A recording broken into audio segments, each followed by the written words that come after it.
Hello and welcome to The Real Deal. Today we're journeying into the world of stop motion animation to discuss the Boxtrolls. That's right, our main character is a human boy named Eggs who has been raised by the Boxtrolls underground, but when the town's villain, awesome name by the way, Archibald Snatcher, awesome. He comes up with a plan to get rid of the Boxtrolls and Eggs decides to venture above ground. Here's a trailer. Welcome to the magical world of the Boxtrolls, where one lucky boy lives happily with his unusual family. The Boxtrolls.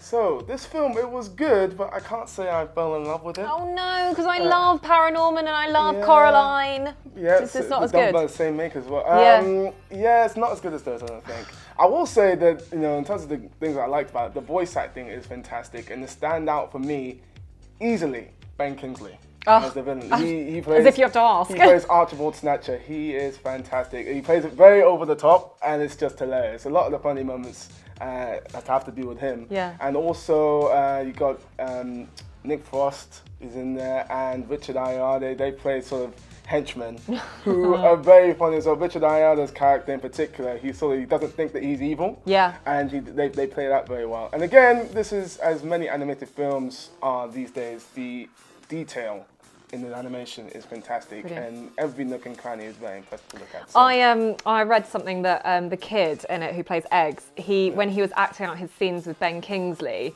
he was saying that they properly did it in the studio where Ben would like stand over him shouting at him, and he was genuinely scared. Sir Ben, sorry, and also he didn't know whether or not to call him Sir Ben or not, so he just went around going, Sir Ben, Sir Ben. That is awesome. Yeah. Literally, we need to interview that guy at some point. Definitely. So Ben, my people will call your people. We'll get some together, all right? So you genuinely, it was a good film. It's just not blown your mind. It's not blown my mind. Okay. No, there are better animated films this year that I've seen. How to Train Your Dragon 2, which I know you also loved. I would prefer for this one. Okay, well let's check out why you didn't like this one so much.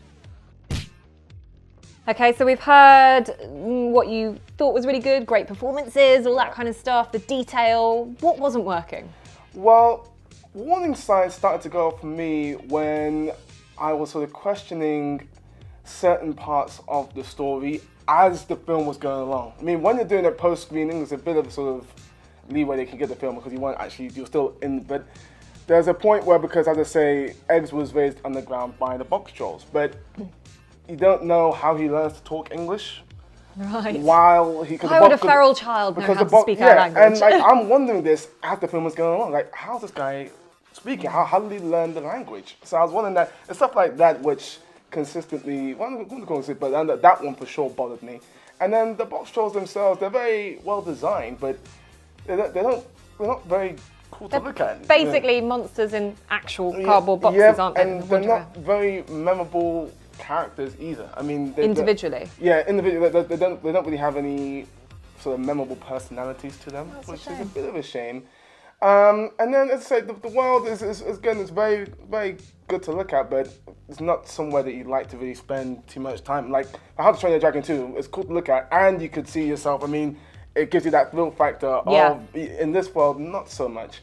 With this one as well, it takes a while to sort of get into the message and the story they're trying to tell. They spend so much time sort of underground in the opening 50 minutes or so. It's only when he goes above ground where the film really starts to turn his gear. Well, okay, so we've heard the good stuff, you know, again, stellar cast, love it. The bad stuff, you know, there's a few problems within the way it's made, the way it's narrated. What's the real deal and what's your star rating?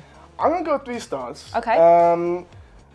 I liked it. I mean, the other thing I will say is that the animation at times is a bit sort of scary for younger viewers.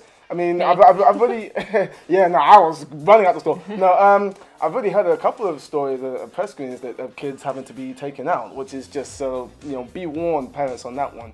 But, you know, I did like it. The voice performances are fantastic. Ben Kingsley in particular, awesome. I can't stress enough, the guy is awesome.